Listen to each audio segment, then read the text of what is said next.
Mexico అమెరికాకి దక్షిణాన ఉన్నటువంటి సరిహద్దు దేశము.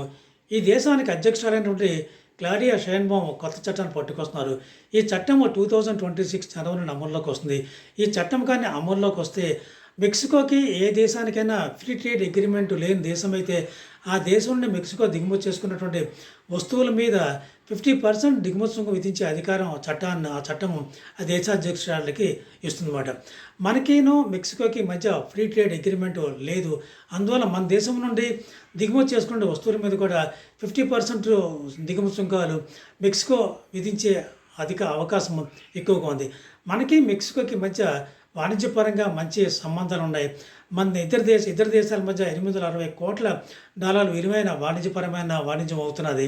అందులో $560 కోట్ల విలువైన వస్తువుల్ని మనమే మెక్సికోకి ఎగుమతి చేస్తున్నాం. ముఖ్యంగా ఔషధాలు, తర్వాత టెక్స్టైల్స్, కార్లు ఆ మెక్సికోకి మనము ఎగుమతి చేస్తున్నాము. ముఖ్యంగా కార్లు ఒక $100 బిలియన్, $100 కోట్ల నుండి $200 కోట్ల విలువైన కార్లను మనము మెక్సికోకి ఇప్పుడు ఎగుమతి చేస్తున్నాము. దీనివల్ల కార్ల మీద కూడా ప్రస్తుతం ఉన్న 20% దిగుమతి సుంకం కాస్త 50% అయ్యే అవకాశము ఉంది.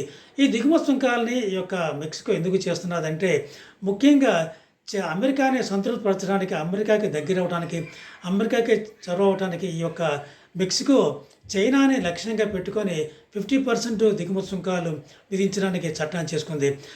మెక్సికోకి చైనాకి మధ్య కూడాను ఫ్రీ ట్రేడ్ అగ్రిమెంట్ లేదు కాబట్టి చైనా మీద 50% దిగుమతి సుంకం విధించాలన్న లక్ష్యంతోనే ఈ యొక్క చట్టాన్ని తీసుకొచ్చింది. దానిలో భాగంగానే మనకినో మెక్సికోకి మధ్య ఫ్రీ ట్రేడ్ అగ్రిమెంట్ లేదు కాబట్టి మన దేశంలో దిగుమతి చేసిన వస్తువుల మీద కూడా ఈ 50% దిగుమతి సుంకము విధించే అవకాశం ఎక్కువ ఉంది.